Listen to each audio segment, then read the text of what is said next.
Oh, what another beautiful day out here at the Far T Farms. Welcome to another edition of KBB Sports. Kentucky Blue Bloods. All sports, all the time. We got some big news. Dot, dot, dot, dot, dot, dot, dot, dot. What does it say? Dot, dot, dot, dot, dot.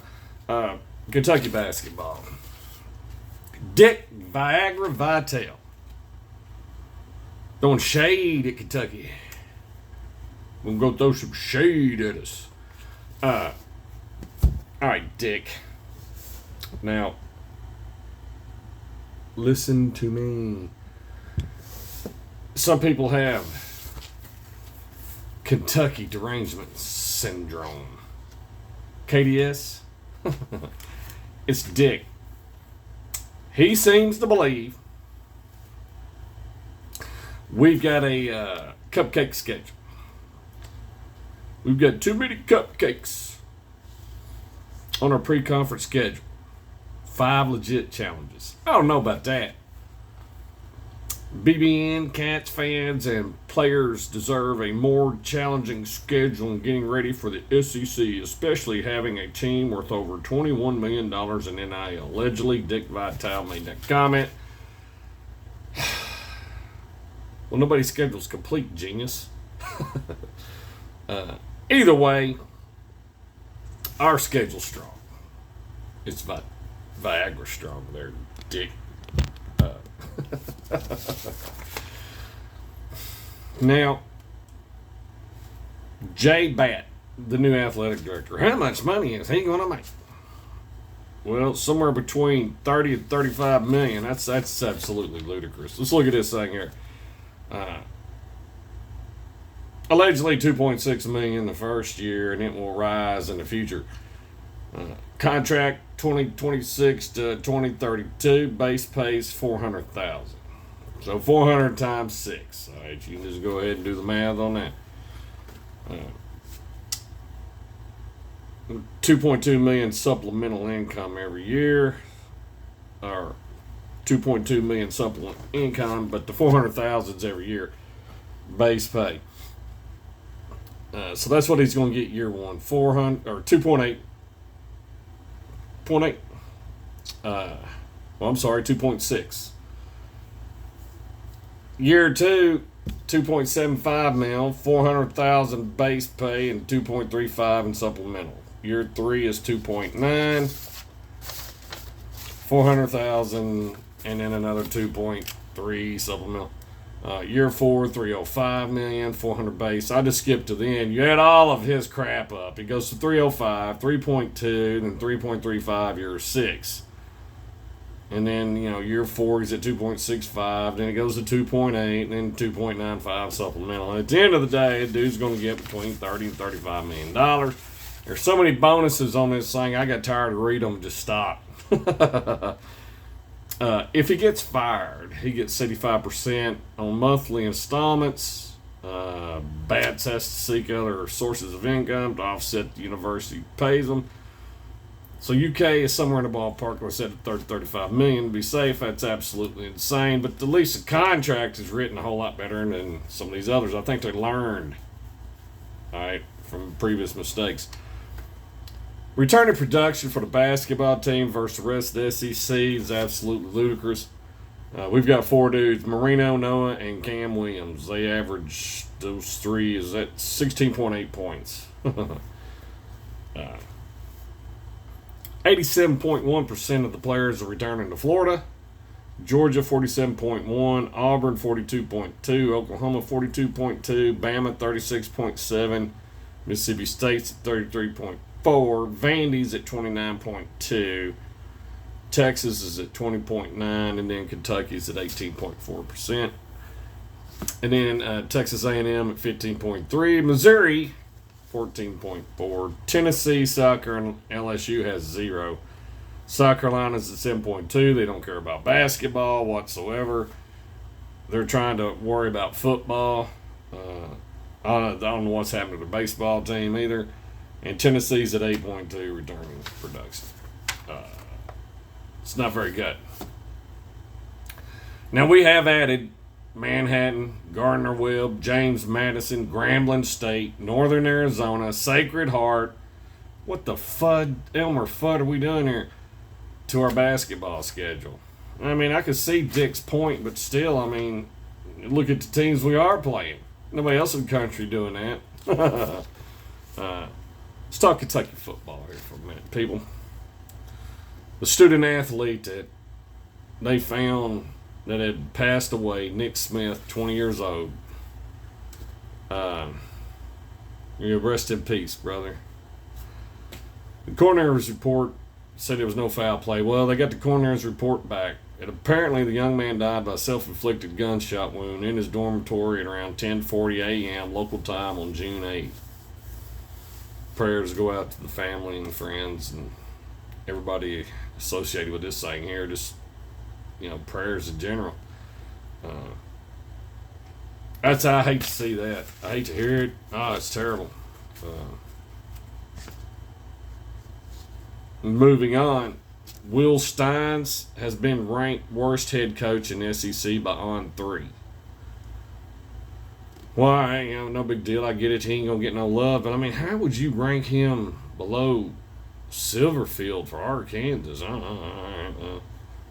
They ranked all the coaches, and our guy came in dead last. Probably because he ain't played in the SEC, and they figure that it's too hard for coaches in other conference to come down here and have initial success. Basically what just that whole thing was that I listened to. It's all alleged, but you can look at it for yourself. Lance Hurd is a beast, and our quarterback is probably going to move our coach up the list with a quickness. We took a chance on a bunch of talent that had got hurt at other places. I mean, just absolutely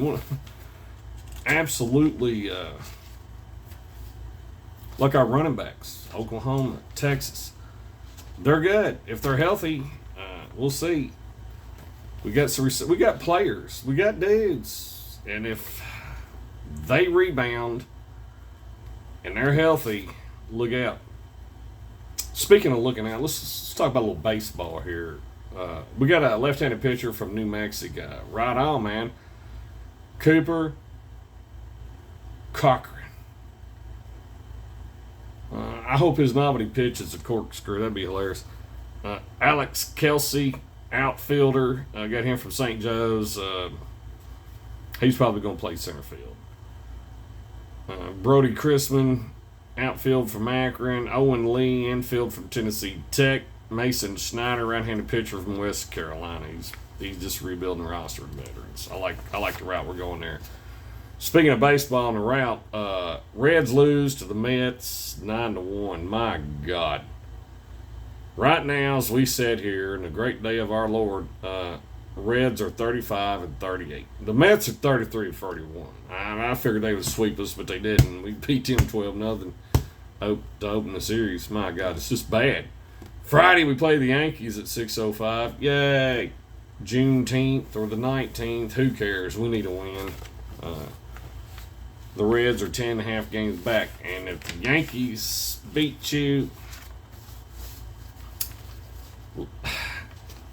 you're probably, once you get past 11, you're done. I mean, it's just been my experience. You might be able to fight your way back, but most generally, it's a bridge too far.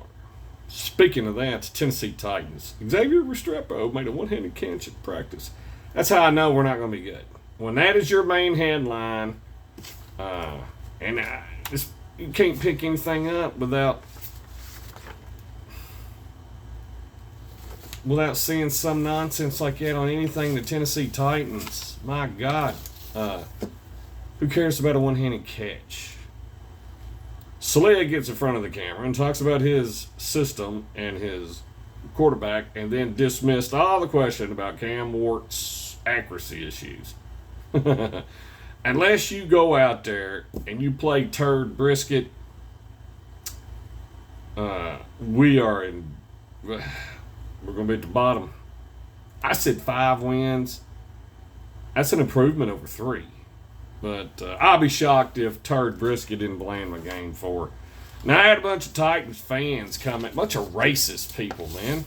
I ain't got no time for racism. It's 2026. If you are a racist piece of trash, and you want to come at me, I'm not your guy. I burnt the section up, the comment section up, talking about this stupid. I ain't got time for that. All right. Somebody made the comment, "Won't you just move to New York? That way you can just support the Great White Height." What does that have to do with Cam Ward winning 5 games? Nothing. You just want to get on there and run your racist mouths to Big Barney Ross. I don't have time for these racist comments. Football, the sport is not about race. If you actually listen to me, I wanted Josh Dobbs as a starting quarterback. I wanted Hendon Hooker to learn from Dobbs. All right. And I wanted Reggie McKenzie as a general manager. And I like to keep Will Levis in there as QB2. I like to tell Will Levis, hey, look, here's the deal. Dobbs is going to train up Hooker till he's good enough to take over. He's going to be QB1. And you're going to be right there to support him, my man. Look at the money you would have saved. You spent $86 million on Cam Ward for 3 wins. I don't care about this number, that number. He ranked dead last. I mean, bottom. There's 2 or 3 people worse than him. He was down there at the bottom as far as all his numbers. I mean, it's just terrible. He won 3 games with him. Is that a fluke? I don't think so. I really do not. I don't think he's going to learn this system. His hands are too small. His combine number is nowhere near as good as Malik Willis. But then at the end of the day, you know, these racist comments that they put on there, well, I wasn't for Will. I was trying to get Hendon Hooker in there, you know. Why don't you, if you're that racist, go to New York? You fit right in up there. I ain't got time for racist comments. This is 2026. We're fixing to fight drones and robots. We all going to pull together whether we want to or not. But if that's all you got time to do is sit there and keyboard warrior up and run your racist mouth, I personally, you know, like I said, 5 wins, and then probably next year 8 wins, and then maybe a postseason run. But you got to take baby steps, and that's the problem in this world. Everybody wants it right now. They don't understand. You know, well, I'm supposed to be a millionaire. That's what social media is telling me. I'm supposed to do this. I'm supposed to do that. People are getting money off this social media that have absolutely no business. And, you know, they're just rubbing it in your faces. So I'm not monetizing the channel. I'm not going to do this, that, or the other. I think everybody's hard-earned money should stay in your pocket. You shouldn't go to pay for somebody to go skiing or, you know, cruises or the hang out at the beach or, you know, something else, you know, just so you can be heard. And when the movie Pump Up the Volume come out, I knew everybody was going to try to be a radio star. But I mean, I didn't really grasp the concept back then when the movie come out that everybody would have a YouTube channel. There's nothing wrong with that. If you supplement your income, that's great. But in the end, it's just turned out to be a platform for ignorant political views or some sort of racist comment that has absolutely nothing to do with the subject at hand. I don't know what they've tried to do to this country, but nobody cares, not really. It's 2026. Like I said, we're all going to band together whether we want to or not here in a not so distant future. But just to sum things up, Kentucky basketball is returning 3 dudes. I think this is a make or break year for Coach Pope. We got a new athletic director. He's going to be paid handsomely. All right. And then Dick Vitale is not happy with our schedule. I think our football team is going to be all right. Will Signs went out there and got the people he wanted. I think we're going to be just fine. His offense was great. Now we're fixing to find out the debate, can a West Coast style or can a dude out in Oregon or one of these other conferences come into the SEC and have immediate impact? Well, we're going to find out. Find out this year. It'll be great. Whole lot of money for the athletic director. That's insane. But he does get a whole bunch of bonuses too. So maybe he'll. Yeah, I hope he's a $100 million man by the end of his 6-year contract. That means we're winning everything. Florida and Georgia look like they're going to invest in their basketball program, and our baseball team is gathering up veterans. The Reds are just a few games. The Reds are a trip to New York away from being that done. And the Tennessee Titans, unless you honestly play turd brisket and sit Cam Ward and let him heal and actually learn this system and then play him next year when he's ready, it's going to be embarrassing. I think our defense might be a little better, but I mean, in the end, well, nobody blocked for Cam Ward last year. Nobody blocked for anybody in the last decade. Kerry Collins, they didn't block for him. They didn't block for Vince Young. They didn't block. I could go Jake Locker. I mean, on and on. Apparently, they didn't block for Locker. They 86 him right there, right off the bat. Ruined his career. Tennessee's never been known for the exceptional blocking for the quarterback. They didn't block for Levis. They didn't block for Malik Willis. They ain't going to block for, we had Derrick Henry. Didn't have to block, I ain't buying that as an excuse. It's just been absolutely bad. And it doesn't matter which quarterback has been out there. Was it Rudolph, the veteran, come in? I mean, it's just not. It's not a quarterback issue. As far as the line blocking, if you want to pinpoint something, Ward's terrible. He's not great. He won 3 games. His numbers are horrible. Will Levis, not great. He won 3 games. His numbers horrible. I think Josh Dobbs would have won 7, 8 games. If you can get Hooker up to speed, I think you've got something. I think you need to turn everything over to Reggie McKenzie, let him rebuild his thing like he did Green Bay and the Raiders. It's my point of view, but hey. Apparently I'm on to something now because the organization, after I was politicking for Reggie McKenzie, well, they go out and get Reggie McKenzie. But they didn't put him at GM. I mean, were you grooming him to be GM? Maybe cooler heads will prevail and you'll get some wisdom and actually put him as your general manager. And then I wanted Josh Dobbs and Hooker. Well, you got Hooker, but you just got him a year late. You didn't even. You should have got Josh Dobbs. You'd have a whole bunch more money in the bank, and you'd use your number 1 overall draft pick a little better. But the hindsight's 2020. It's not that I'm not a Ward fan. It's the numbers. Like I said, I want Cam Ward to go to the Super Bowl every year and win it for the rest of my life. But it's not going to happen. So. Racist comments will not be tolerated on this channel. Now, if I comment on Tennessee Titans main page, I just respond to that crap. But here, that's not going to be tolerated. So, I'd like to give a big shout out to everybody that watches. Thank you for your support. I think Kentucky Athletics is heading in the right direction. They're paying enough for it. $20-something million payroll for basketball, paying the players, NIL. What